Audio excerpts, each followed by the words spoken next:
duo. The duo. The duo. Hello and welcome to episode 82. The Jason Witten, Dane? Oh, sir, we're not doing that. We're not starting off with Not that. Jason Witten. No, sir. Can you name a better 82? Off the top. Off top? Ooh. 82. Deonte Hall, human joystick. Yes, the human joystick. Yes, the Texas right. local. Yes, we'll go with that. Yeah, We'll go with that. Dane says the Deonte Hall episode 82 of the Duo Sports. The X Factor, that is. He's throwing up the first one to throw up the X. Yeah. People don't know that. Before Dez, I am Deonte Epps, joined by my brother, my ace, my best man, best friend, Dane Beasley. Dane, how you doing, my guy? Pretty good, bro. Pretty good. Life is interesting. You know how Mondays you typically expect it to be like, normal, boring, all that stuff. That didn't happen. So, but needless to say, we made it to the end of the week on Friday. Yeah. This Good Friday. And we both have been, we both have had some car stories this week. My God. So yeah, shout out to you for being level-headed and shout out to everyone out there that has a functioning and operational vehicle, take them to and from their destinations. So yeah, it's been a ride. I think we're 82 episodes in this thing, and I think it's time, I kind of people know I teach, and they know you work in the district and stuff like that, the school district, but they don't really understand unless you're like, I text you every day, like I do you, or I talk to Karina obviously every day. Yeah, but I'm just gonna tell them what happened this week. Trenches. Tell them you in them trenches, man. I'm in the trenches, so I'm gonna do this. So many of you know that I am a teacher here in Waco ISD, and it's been these past 2 years, ever since COVID, obviously, it's been very difficult for the education world. If you know a teacher, you probably know what's going on as far as, the struggles of the everyday teacher, getting kids still acclimated to going to class every day because, with the pandemic, they were home for so long. Mm-hmm. And ever since that time, it's been very difficult to, get everything back on track to somewhat of what it was before the pandemic. Right. And this particular year, I'm teaching at a middle school, and in August, before the school year started, there was a fire at another school in our district, another middle school, that burned the, basically, it can't be used, obviously. It burned to the ground overnight. And so the students and staff of that school came to our school, in the district. So you can imagine, with everything going on with COVID during August, like that was another spike going into, the school year this year. So it's two schools essentially in one building. So you can imagine, with COVID, with spacing, with everything of that, what that comes with that, there were some issues. And we're in April now. And almost the finish line. Almost there, bro. 28 school days left. Yes, I am counting. When you get to that point, you every teacher, every administrator, Dane, you're familiar with it. That countdown, It's been tough, man, just dealing with the spacing and the how can I put it? The behavioral issues that come along with that. Yeah. And it's been a lot of fighting going on. It's not just at my school. You see stories, Dane. I don't know if you saw the actual clip from DeSoto. Was it DeSoto ISD? Oh yeah, I saw that. Yeah, with the substitute teacher. If you don't know, Google Cardi B, because she commented on it. Like, if you know, like, celebrities, big time celebrities commenting on the crazy things that's happening in the district, in districts across the country, and you understand how crazy it's been the past few years. So it's been a lot of fighting going on in the district. A lot of it's just crazy, man. So on Wednesday, today's Friday. Yeah, so Wednesday, I was in the trenches, dog. I was in the trenches. So for this particular class, my class is in the library because there aren't and there's like I mentioned before, there's no space. There's no space in the in our class in our school. So for my particular class, this period I'm in the library and it's very open. If you can picture it in your head, I'm gonna try to describe it. It's like our library is in the middle of the school, but it's like down on another level, and the hallway is around It's levels the to this. library. It's levels. So the hallway you can look down into the library from like it looks like a balcony type setting. Mm-hmm. And I'm sitting down like class just started and getting the kids ready for today's activities or whatever. And I look up and there's one student coming in. So students can come in and out because the library is open if they need to talk to a librarian, get their computer fixed, things of that nature. And some students take advantage or have taken advantage of that. And this particular student came in with his crew, which are two other students, and he dropped his like book bag and stuff ready to scrap with another student. And I got there before they actually started swinging. Like I'm in the middle because at that point it's like it's going down. So I stepped in between them, but that didn't make a difference. These two individuals started swinging, They had and it out. I started. Yeah, I held one student, and by that time, like I'm holding one student down. By that time, the other student is kind of getting his Trying to take licks in, advantage. so to speak. Yeah. Yeah, and so in that process of the other student getting licks in, your boy was a casualty. Boy took I ate him though, caught a, caught a stray, trying to or de-escalate the situation before Right. the school There's officers somebody, got there and other somebody teachers got were helping hurt me. too. Somebody get hurt. What'd you say? They said before somebody could get hurt too. Yeah, exactly. So all in all, it was just having to be in there. It's just another stressful aspect of the situation that as a Yeah. teacher, as the educator. So if you know somebody that's in the field, just reach out to them if you haven't recently to kind of check on them, see how they're doing, and give them some encouragement, some advice. Send them a care Yeah, package. They dealing with a listen. As someone that is not physically in the classroom but works in the central office of the district, you hear a lot of stories. One thing we need to make sure that we reassure and reaffirm and provide additional support is anybody in those trenches, any teachers, principals, APs, um, campus instructional staff, support staff. Make sure they hear you and that they make sure that they hear from your mouth that they're appreciated, because a lot of times a lot of this hard work and the stuff that isn't on the paper, that isn't on an appraisal, it goes unnoticed. So yeah. for me to you, Deonte, appreciate you, man, because trust me, Thank you, you brother. you might not see it right now, but 10, 15 years down the road, somebody's going to come up to you and say you were that one teacher that had an impact on them.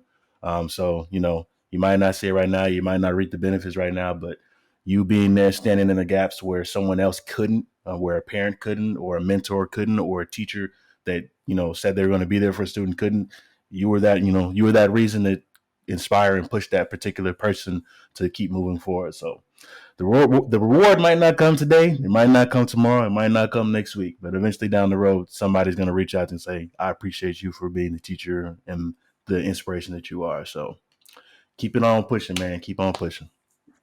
Thank you, Keep brother. on I pushing. appreciate that, man. That it really, I talk to you on a daily about stuff that Yeah, goes on and how it's been there. But you take it one day at a time, and you have that support system like your best have friends, your to. wife, your family, your parents, and stuff like that. So that's what keeps you going. And of course, the kids that are there to learn, and you try to get out and reach and change the lives of those that are less fortunate and don't have that kind of support system at home to kind of Yeah, get a better education. So yeah, we're absolutely. we're gonna push through that, and yeah, that's one part of the story of my week.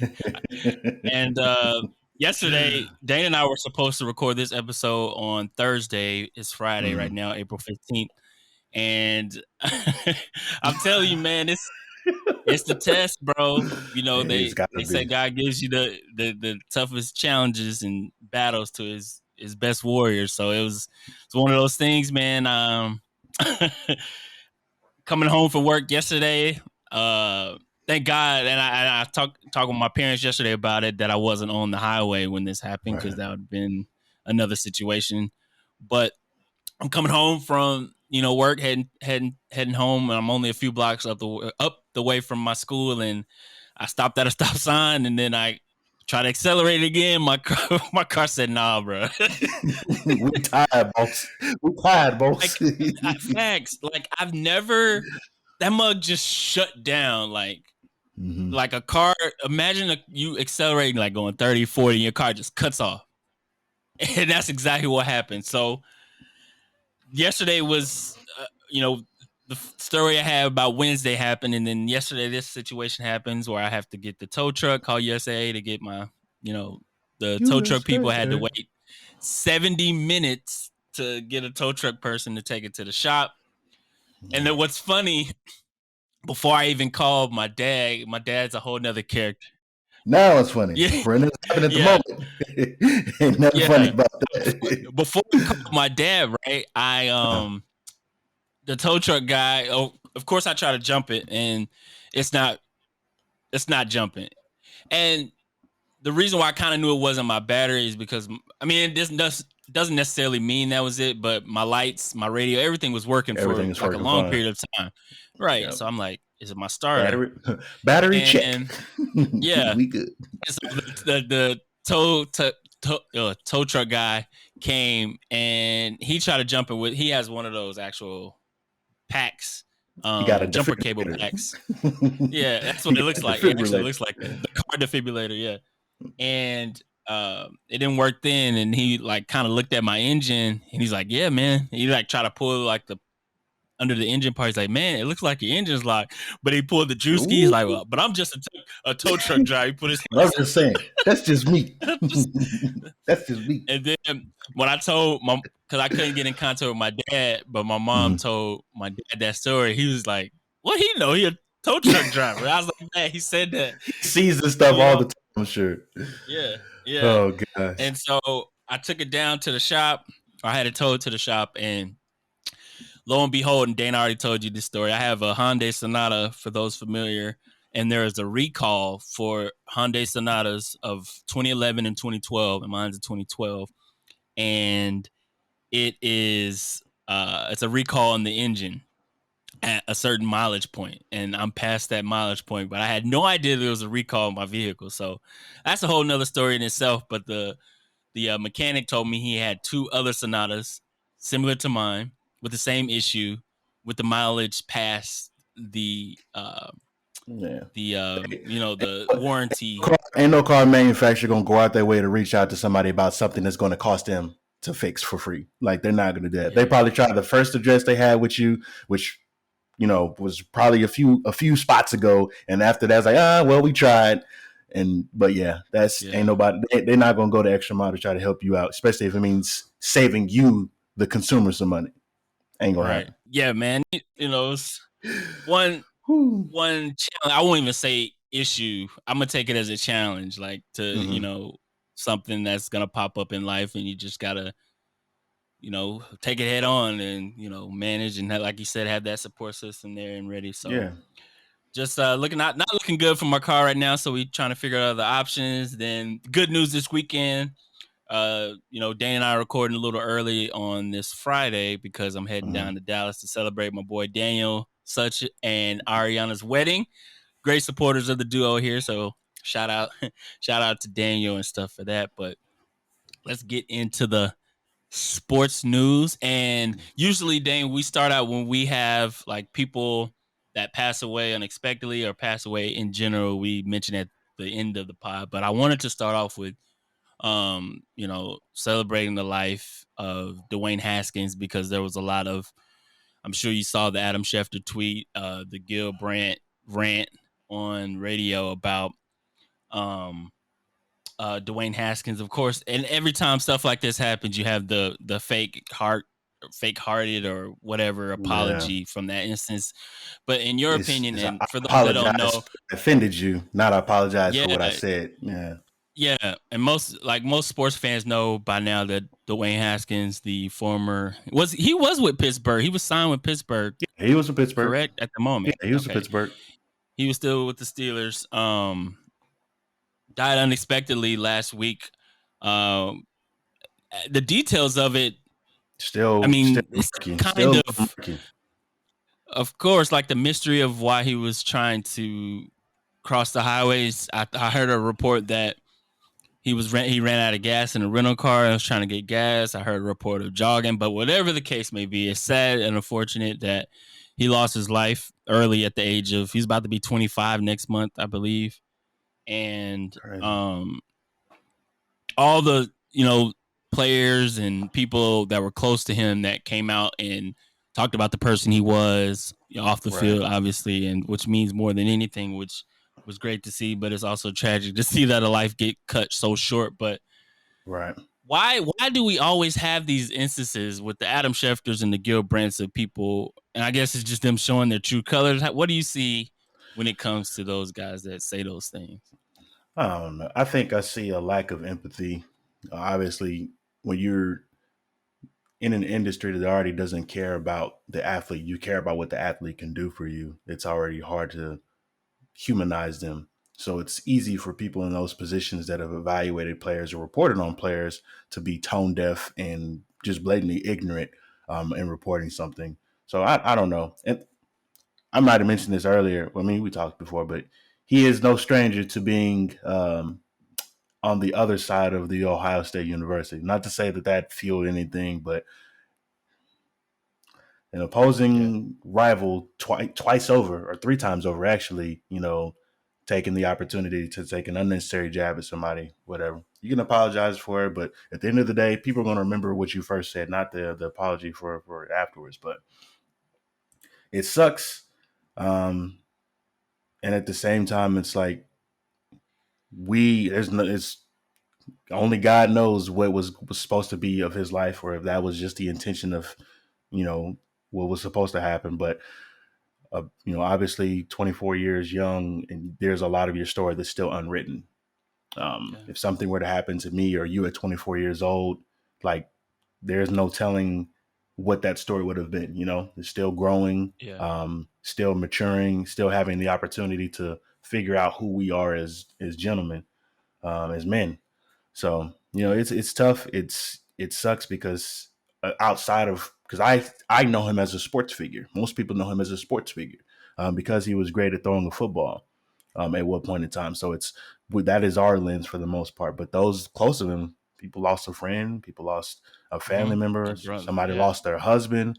So it's child, essentially yeah, yeah, exactly. So and it's essentially the same. Anytime we have to talk about or just pay our respects to somebody in the light, it's tough because we're only just fans. We see him from one point of view, but selfishly, of course, somebody else lost someone much more important than what we'll ever lose. But appreciate the memories that he's able to leave with us. And the one thing we can do moving forward is just making sure that we're not so critical of these guys, because the story wasn't finished. Obviously, it wasn't. I'm certain it wasn't the way that um, anybody as an athlete wants to finish their career. But sometimes God calls you home sooner than you anticipated, or sooner than anybody expects it. So we have to just do our part as people in the media, people with a platform, to ensure that, or to make sure that we're not only respecting people who are living, but ensuring that we're giving them the fair opportunity at growth, and not so much as chopping them down, but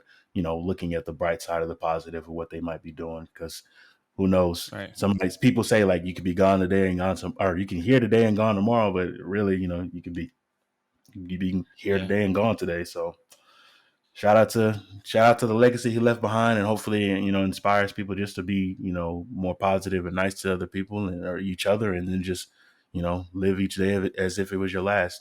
So right.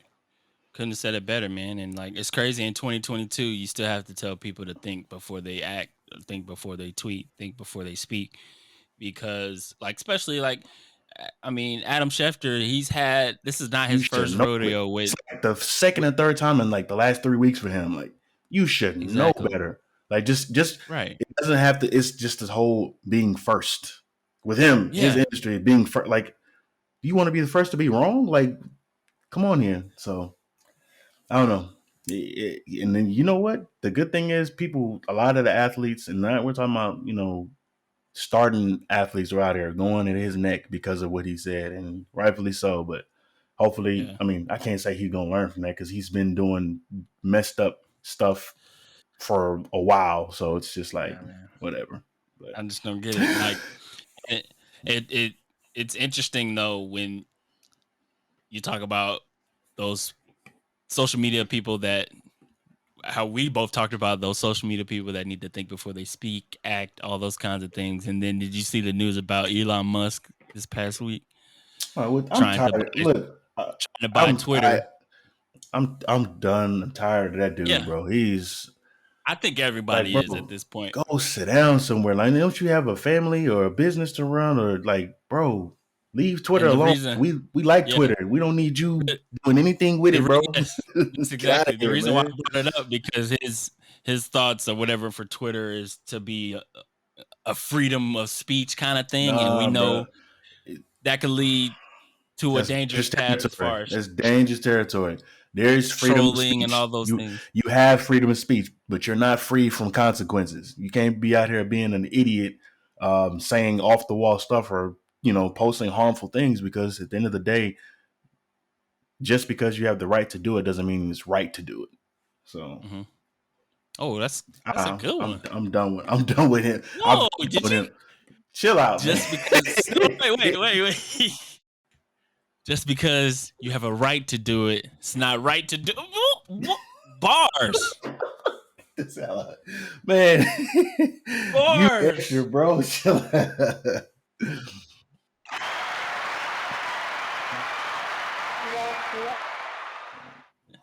I hate you. No, but that's true, bro. That's true.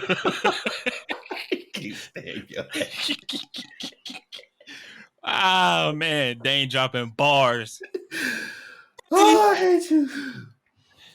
Oh man, but no, everything you said about that is true, man. But yeah, everything you said about Dwayne Haskins, rest in peace to Dwayne, and thoughts and prayers to his family and friends and those that were close to him. Gone too soon. He was about to be 25 in May. So man, definitely a tough blow for the sports world for sure, man. And continue to keep his family and friends in thoughts and prayers. Absolutely. And Dane, did you happen to see that story?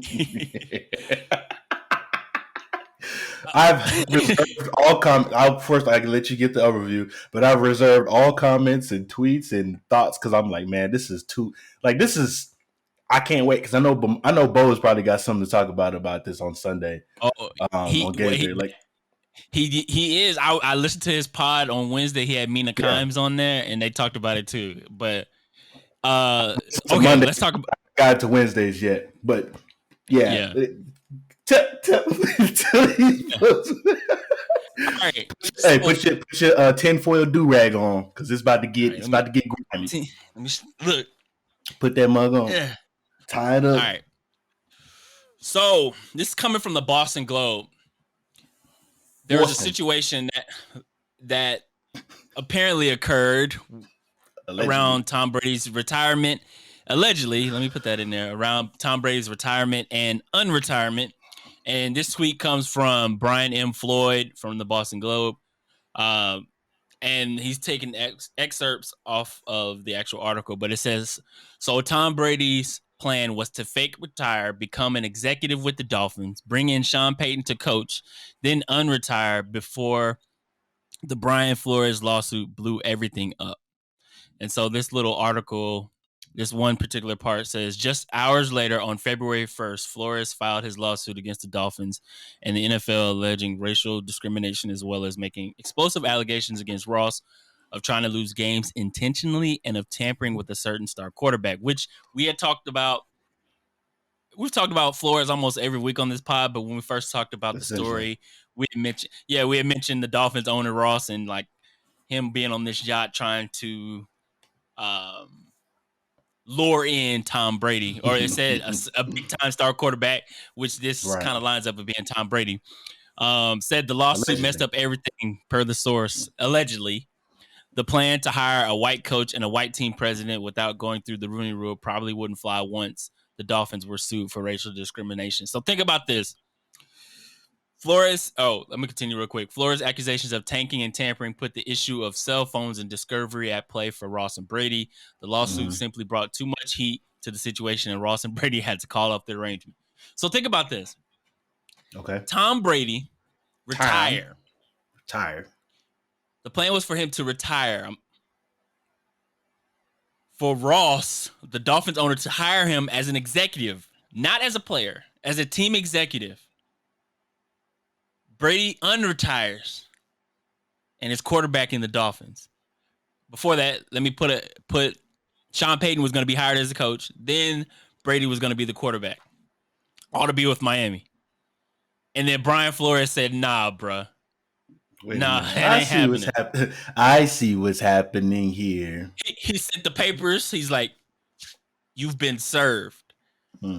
What's crazy, what's even crazier, the craziest, funniest part about this whole thing is our man Bill Belichick. Bill. Do you remember Brian Flores getting the mistake text from Bill Belichick about the Giants job? He texted the wrong Brian, right? Yes, he meant to text Brian Daboll, but we're gonna run with this, man. Bill Belichick playing chess, Dane, not checkers. He does this purposely, knowing that it ignites Flores to start this lawsuit, damaging what the Dolphins conspired to do here, trying to bring Brady over. It might not be true, but it sounds fun as hell, man. It's a legit. It's like picturing Bill sitting in a chair, much like the ones we're sitting in, holding a furry cat, and just like, yes, my plan is coming to fruition. Just, it's phenomenal, exceptional.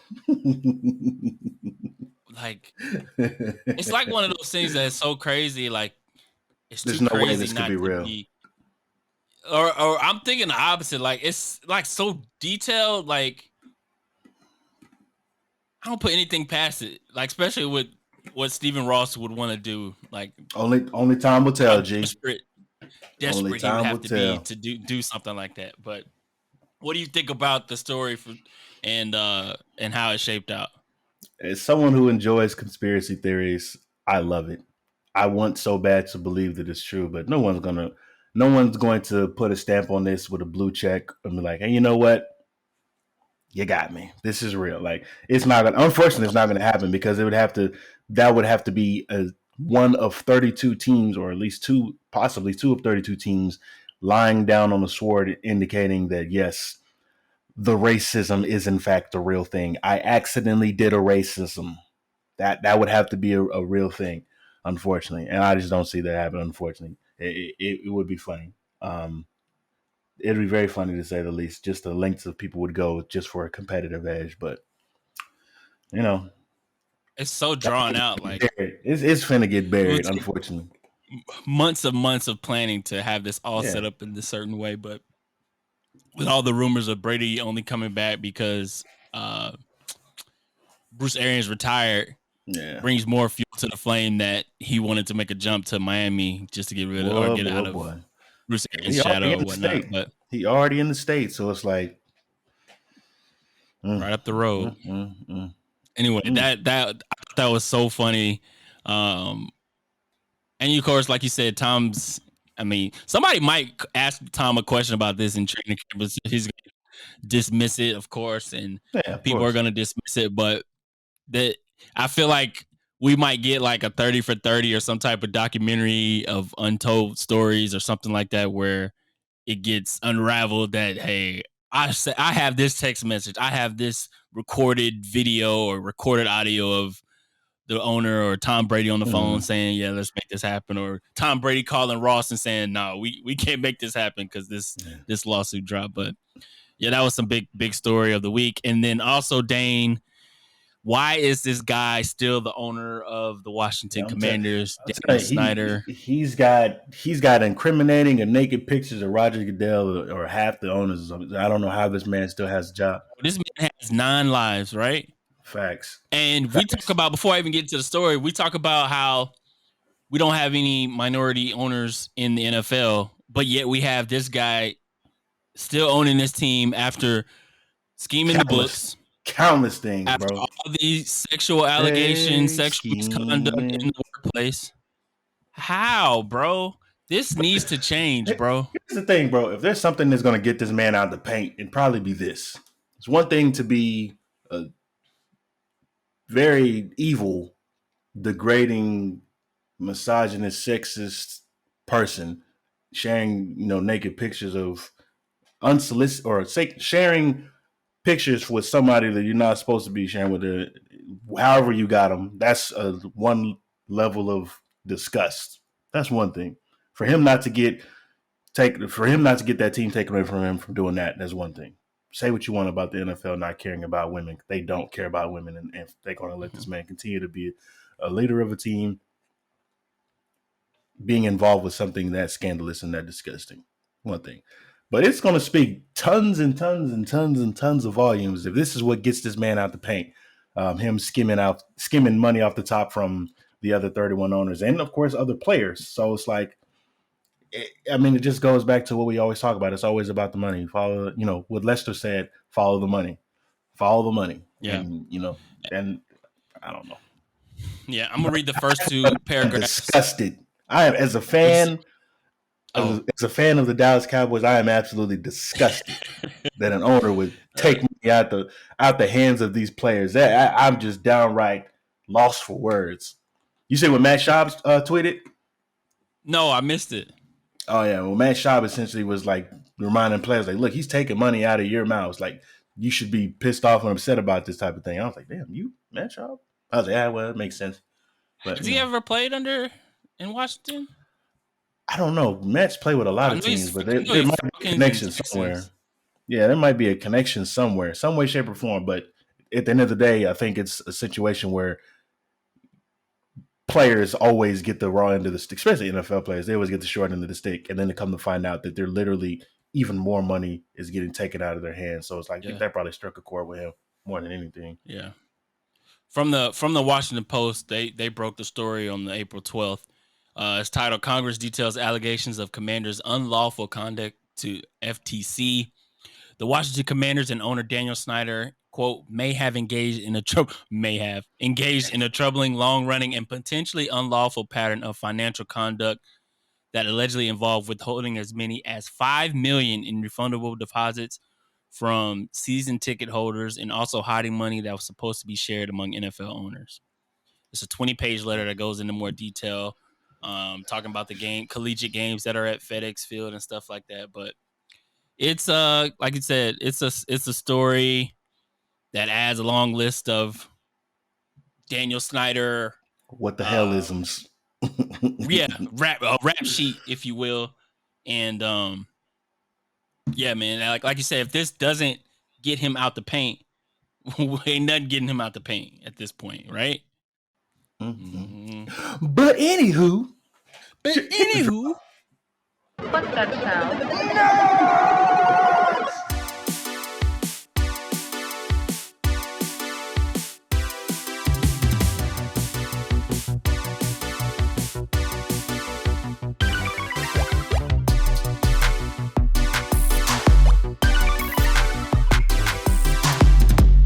Nerdy news segment brought to you by Shout out to Keith. Nerdy news segment of the Duo Sports and Stuff podcast. Dane, I don't know if you're planning to see this movie. I do, but I don't know when, but I do. I had to let the people know again. I dropped some content, 15-second video clip, me doing a super small review.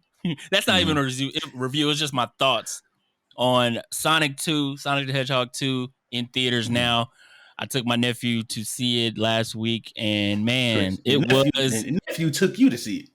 He took me. Well, he was about to fall asleep in the theater, man. He's like, it's cold. It's like, boy, you better snuggle up. No. Sonic the Hedgehog 2. It was, bro, this movie was made for our generation. You know, the people that grew up with the video game, the TV series, the show. Kids of, my nephew's 7. He knows Sonic, but like, obviously he didn't grow up with Sonic. Yeah. I mean, he knows the games and what'd you say? They don't deserve this. Yeah, man. But without giving away too many spoilers, Sonic 2 it pays homage to those that enjoy the video games, that watched the television show when it was on. Nostalgia at the highest peaks, like so much fan service I mentioned in that video about stuff that you're like, that's I remember that level. they did that, and it was like it was fun, it was enjoyable. Jim Carrey plays a hell of a Dr. Robotnik. I can't imagine anybody else in the world playing that role. And if he decides to, because there was talk of him saying that he might retire from acting or whatever, they don't. Nope. And I think even the directors mentioned they won't recast. They'll just play out, and there's a lot of ways they can go with it if you follow the Sonic adventure. So he played every time he was on screen. I would say this: every time he's on the screen, he takes the scene away, which he's the star of the movie. So, that goes without saying, but it's enjoyable. It's fun. You laugh. Like he could do the silliest little things and you're laughing for hours and hours. So I think what you're trying to say is the comedic timing was just perfect. Yeah, he does it, man. I have to say, if you haven't seen Sonic the Hedgehog 2, please go see that. Stay for the post or mid-credit scene because it's fire. And I will say that hopefully if Dan can see it in a few days, we'll talk about a spoiler type of action when it comes to Sonic. Yeah. Absolutely. But what we will talk about, what we have both seen, Dane, episode 3 of Marvel Studios' Moon Knight. And I'm gonna say I continue not to be confused, but I am like, I don't know what half of me is like, I don't know what's happening. The other half is, let's see where it goes. Like I'm it's not a disappointment kind of thing. It's like, okay, where we're going with this. And what were your thoughts for episode 3 of Moon Knight? Episode 3 of Moon Knight, I thought we would get a little bit more detail, more background, just about why are we here? Like, why are we here now? But I think the last 3 episodes are going to save that for the meat of that. I don't know. But some of my suspicions were confirmed. We talked about last week. Spoiler alert. We talked about last week about the multiple personalities or the multiple characters played by Isaac. So maybe my suspicions are confirmed sooner than I thought about the potential third, but nothing concrete. Of course, right now all we have to go with is speculation. So I'll talk about that more as we get into it without saying too much. I've already said too much. I think it was pretty cool how we see, like you mentioned, the multiple, like another aspect to the personality of this character, as well as, did you notice we've talked about so far if this show not only where is it set on the MCU timeline, but will we have any connection to anything that we know of the MCU now so far? And now in episode 3, spoiler alert, there was a mention of Madripoor. And if you've watched Falcon and the Winter Soldier, you know Madripoor is a place. Can we call it a lawless land? It's we can call it the black market. It's a kind of a black marketplace where Bucky and Sam go with Zemo to try to, what were they going there for? I can't even remember off the top of my head. To destroy the super soldier serum or something, maybe? Yes, or at least that's what Zemo was at. I believe so. Yeah. The scientist and dude. So, like you mentioned, it's the black marketplace, and we are, the reason why I was mentioned in episode 3 of Moon Knight, we found out that Layla has had some visits there to Madripoor, and I didn't even know she was gonna have hands like that, bro. She was throwing down in some of them fights, which makes me think, I'm always gonna think, if somebody could throw hands, they finna be a hero or used to be a hero. Yeah, like she could turn into, I'm not familiar with all the Moon Knight characters, and you may have more knowledge on that, but she pulled the dang Moon Knight daggers off the necklace, which I'm assuming, or if like I said, I haven't really been into the comics of it, but the symbolism of the moon, and we know that Khonshu is the Moon Knight god. Yeah, the crescent. We know he's the Moon Knight god, and she has these necklace that resembles that, which makes me think that maybe in her family, because the episode starts out with her getting the passport, talking to this lady that I thought might be her mom, but I don't know if it was. But they mentioned her dad and how her dad was kind of a archaeologist, and kind of bringing her into the connection of everything that we have seen so far. And with her coming out and having those daggers and having that moon kind of connection to possibly Khonshu, that makes me think maybe her family and some kind of genealogy tree has some connection to Khonshu, which makes it even more. I feel like I know more than I thought now that I didn't know what's going on, which makes me think even more of her connection to Oscar, or excuse me, Stephen Grant, what's the other, Mark Spector kind of thing. We don't know where that connection kind of lies, but it's kind of making me go, So, yeah, that was an interesting thing to find out.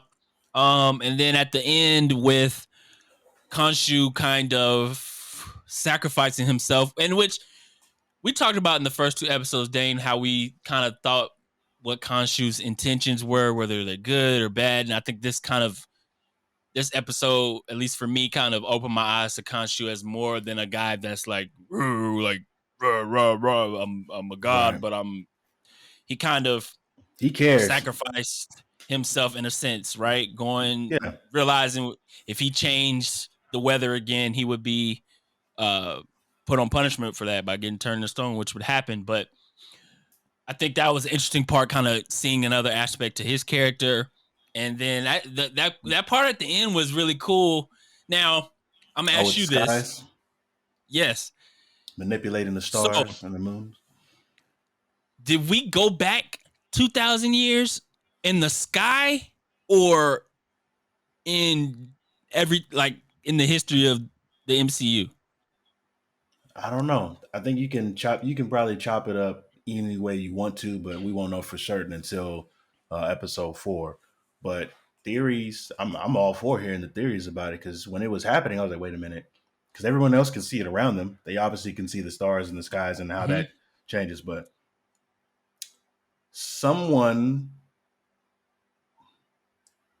I wonder what the Watcher's role in this whole thing is. Like, how does he see that? And what authority, aside from the gods, obviously, the pantheon there, what authority is going to come knocking at the door, or authorities are going to come knocking at the door because of the manipulation of the skies again. So I don't know, but a few things for that episode for me. I'm asking a question. We didn't get to this the first time, or I wasn't here, and plus I forgot to bring it up last time. But we know that Mark is married. We know that Steven is a hopeless romantic loser that is single. So who was it that asked old girl on a date from the museum? That's a good question. Okay, cool. All right, here's another question for you. If Mark, the skilled, trained tactician of I didn't even think about that first one. Wow. Yeah, I got you. I'm gonna keep hitting you. Mark, the skilled, trained tactician, precise killer, was not in control when those guys on the rooftop got beat down. And if it certainly wasn't Steve, we know Steven isn't capable of putting on such an ass. And they both said it wasn't them. Who the hell was it? So going back to Khonshu knows something he's not telling either Mark or Steven.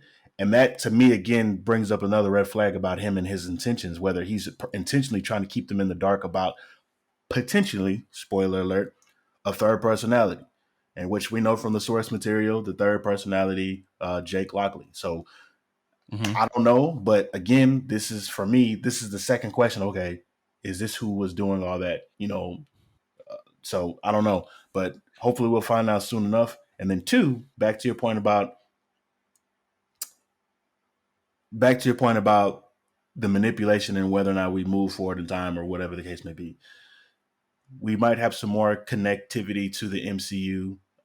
So I don't know, from a time aspect, with Stephen Strange, whether or not that's going to happen. But obviously we can theorize and we can let our imagination run wild about what could possibly happen. But episode 4 is definitely going to tell us what we need to know. Yeah. Dude, something else that just popped in my head, and when we were talking about MCU connectivity, I thought it was interesting when the gods took the avatars' bodies, right?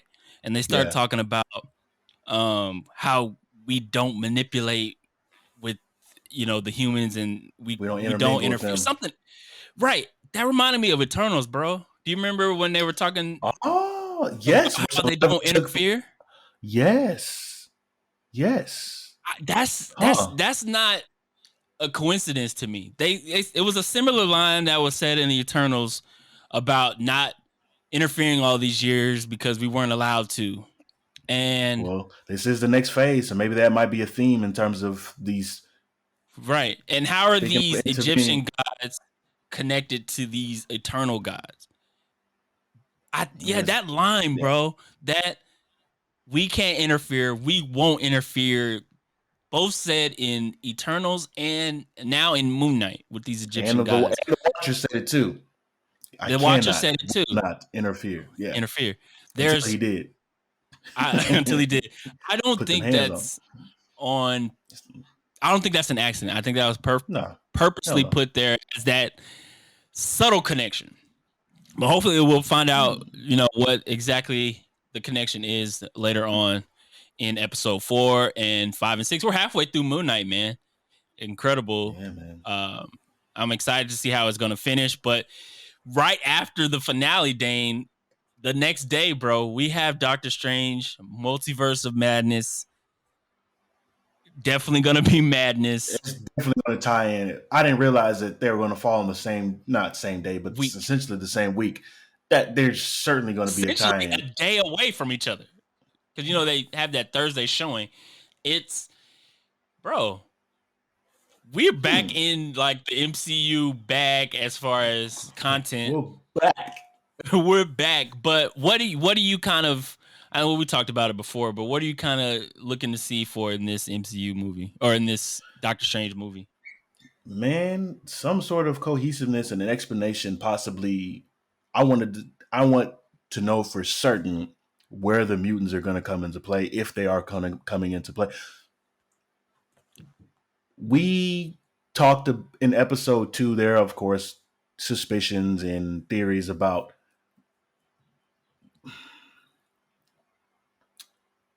I'll get to that later. This is just a Doctor Doom reference to Latveria, and I'm not sure if there's any type of truth and honesty to it, but I'll get to that. We'll bookmark this part and possibly come back to it if it is confirmed. But I'm interested to see how the Time Council or how this works with Stephen in being in some sort of trouble with the powers that be, possibly an Illuminati-esque situation, or if it's just a typical Marvel way of misleading us by making us think one thing.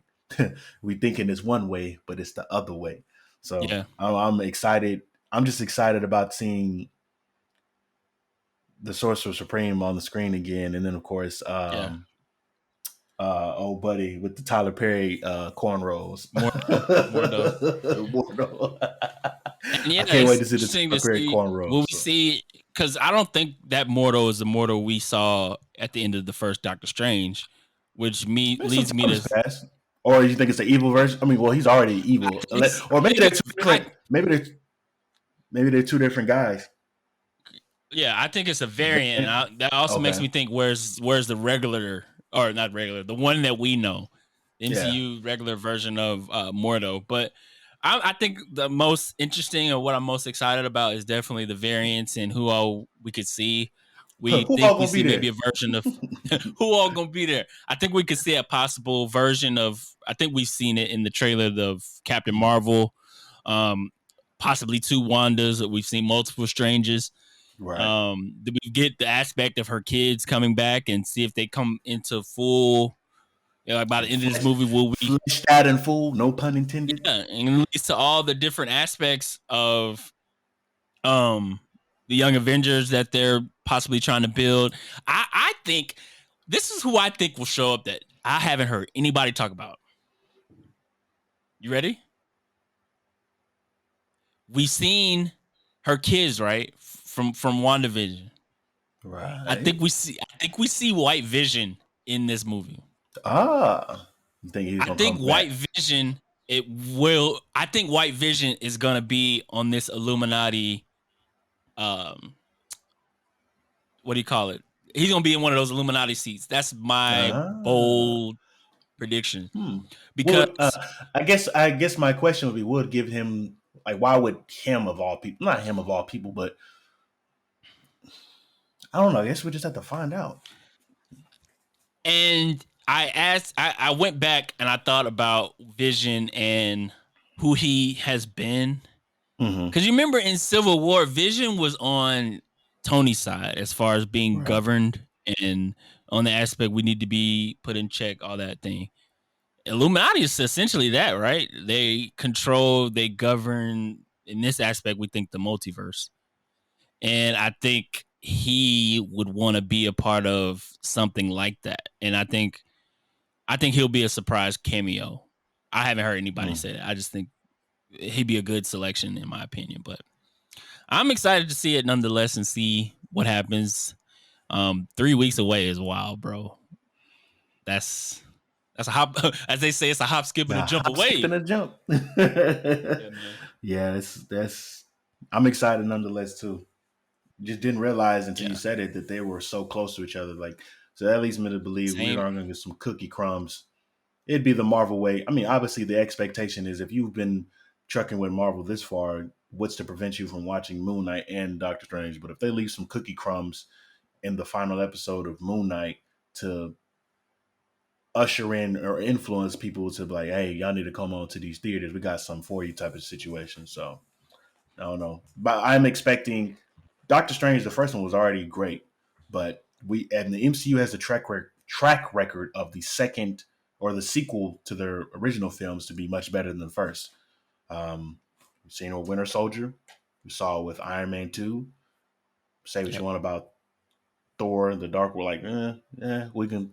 Ragnarok we'll replace that one with Ragnarok. Ragnarok was dope. Guardians of the Galaxy 2 was great too. So it's like the sky's the limit in terms of the sequel. So, we'll see. Yep. Yeah, man. We'll definitely see. And closing out episode 82, Dane, we happen to get to play this segment. What y'all want? What y'all want? What y'all want? You are now tuned in to the What y'all want segment of the Duo Sports and Stuff podcast.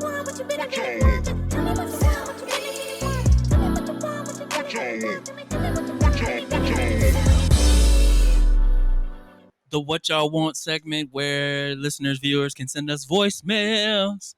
Remember on like Blue's Clues, he used to say, "We just got a letter." That's what I feel like. We just got a letter. We just got a letter. We just got a letter. I wonder who it's from. Let's check it out. Hey, Duo, doo-doos, as I like to call you, Mary Kate and Ashley. This is Karina, Because we the perhaps shit. formerly known as Yabra. This is the only way that my husband will listen to me. So I just want to say that I really need you guys to watch the Netflix Formula One show. I've been watching religiously, but Deonte refuses to watch it. But this show is incredible. I have cried every episode, and it's car racing. You won't catch me dead crying about NASCAR, but here I am crying about Lewis Hamilton, So I really would like to request that you guys watch it, discuss it on the pod, and maybe I will listen if you do end up discussing it. Thank you so much. So One that of was our the biggest wife. fans. One of our biggest fans. One of our Oh biggest yeah, fans and supporters and helpers of the duo. yeah, Yeah, absolutely. she's definitely been watching the F1 Netflix show. And I mean, honestly, like she said in this voicemail, I haven't watched episode to episode, but I come in when she's watching, and it's called Formula One Drive to Survive. It's 4 seasons on Netflix, and in general, man, I don't know if you've seen it, Dane. The popularity of F1 has definitely come up in the last few months. I see a lot of people tweeting and taking part in watching the races, and like my wife watching the Netflix show, and it's become very popular here among US people and US sports fans. So I think I will eventually take a time, Dane, maybe we could kind of find a time to watch that and talk about it. But it talks about the ins and outs of the sports industry or sports racing industry, the day to day, the life trials and tribulations of racers and stuff that they have to go through. And from what I have watched with Karina, and yes, Karina, I've watched a little bit with you, and it's very, like she said, emotional. You kind of get drawn into the racers, and there are a lot of aspects of the show that when you step back, you're like, dang, this is really like a sport, or like the things that they go through are of what of any sport athlete. And so it's definitely an interesting take on that, and we will definitely at some point try to get to that and talk about maybe like go in season, because it's like 4 seasons right now, but talk about it at some point, man. But Well, I'm all yeah. for it. I'm gonna tell you why I'm all for it. My son, he wanted to watch Cars. I had never watched Cars before, but we're on the Disney Plus app and trying to find something for us to watch. And Wait, he said, you've never watched Cars before? I've never seen. My brother said the same thing, or similar Oh same thing, but I've my. never seen Cars. I know what it was. I was like, I'm good on that. But he wanted to watch Cars because he likes Cars. So we watched Cars 1 Lightning and then we watched McQueen? Cars 2. Yeah, man. So it was good. I liked it. And another note of just Dane being a says proud father. Cars was good. It was great. It was dope, Okay, go man. ahead. It was dope. Last part before I let you go. But two things, two huge milestones. Langston, he knows how to count from 1 to 20-ish, but this past week, I realized he understood what 1 and 2 actually meant. He finished eating his food, and I've never done this before, or I haven't done this in a long time. Just gave him 2 cookies or whatever. Gave him 2 Oreos. Put the 2 Oreos down on his plate, and as I was walking away, he was like 1, 2, and I was like, in my head, I was like, oh shoot, he realizes they're not just words, they're a representation of things. Like there's a concept behind me saying 1 and 2. So him getting that, I was super excited, super proud. I was grinning from ear to ear. I was like, man, he really gets it. Other thing, he pointed out That's Spider-Man. beautiful. He said Spider-Man. And I was like, oh. You're like, it happened. Exactly. I fall on my knees singing my praises to the heavens. Like he knew who he was. Like it was on I believe it's on a picture, maybe. No. Underwear. We got him some more underwear, and he loves Paw Patrol, so he knows who those guys are. Mm-hmm. But on the underwear, I was like, do you know who that is? And he was like, yeah, it's Spider-Man. I'm like, dog, he knows who Spider-Man is. Love so it. yeah. That's beautiful, Yeah, man. man. So Getting to that age is getting to bruh, it, where you start recognizing those things, he bro. the last thing earlier today, he was, and I'll send you these pictures. The last thing, and I'll let you go. For the last thing, we were on Disney Plus this morning because he wakes up at 5:30, and it's like I got to be up. So we eating his breakfast and trying to find some on TV. And he pointed it, or he said, "Spider-Man, let's watch Spider-Man." Pointed, and I was like, "Son, that's not Spider-Man. That's the Black Panther." And of course, he didn't say it exactly. He got the black right, but he didn't know how to say Panther. He said, "The Black Panther?" And I was like, "Yes, that's the Black Panther. Do you want to watch the Black Panther?" And he said, "Okay." So we started watching it, and then of course we got to about an hour and 2 minutes, and then his attention span was like, I got to go find something else to play with. So yeah, we're almost there, but almost, man. So almost there. You love to see. He'll be on the duo. He'll be on the duo in like 8 years, and we'll start breaking down all these. Yeah, by then it'll be like a Marvel DC crossover movie. We'll talk about it with him and TJ. Facts. For you still ain't finished catching up with the DC animated universe. But Anywho, as we close episode 82, there is some news that we didn't get to and break down in our episode and stuff to look forward to this week. XFL Dane announces, the XFL is coming back next year, February 2023, led by The Rock and his ex-wife. The XFL. They have announced the coaches that will be coaching the teams in 2023. Some familiar names. You got Wade Phillips, Jim Haslett, Bob Stoops, Hall of Famer Rod Woodson, Hines Ward, Reggie Barlow, Terrell Buckley, and Anthony Becht. So those are the 8 coaches that will be the head coaches for the franchises when they come back in February of 2023. Also announced a partnership deal with the NFL alumni this past week. And then, Dane, on Saturday, I have another league that is starting its first game. The USFL debuts on Fox. You can catch the games on Fox Sports this weekend. And then the NBA playoffs. We have not really got to talk about a lot of NBA news and NBA stuff. But it's coming. Yeah, NBA playoffs tip off on Saturday. We got the final play-in games today on Friday, but Saturday, the NBA playoffs begin, and we'll talk about our predictions and who we think is going to raise the Larry O'Brien trophy. Who we know. We'll save it. Who did? I know who it ain't going to be. I know. Hold it. Episode 82, the Deonte Hall episode. Make sure to subscribe on Apple. Give us 5 stars on Apple and Spotify. Like and subscribe on YouTube, man. And we out this thing. Peace. Appreciate y'all.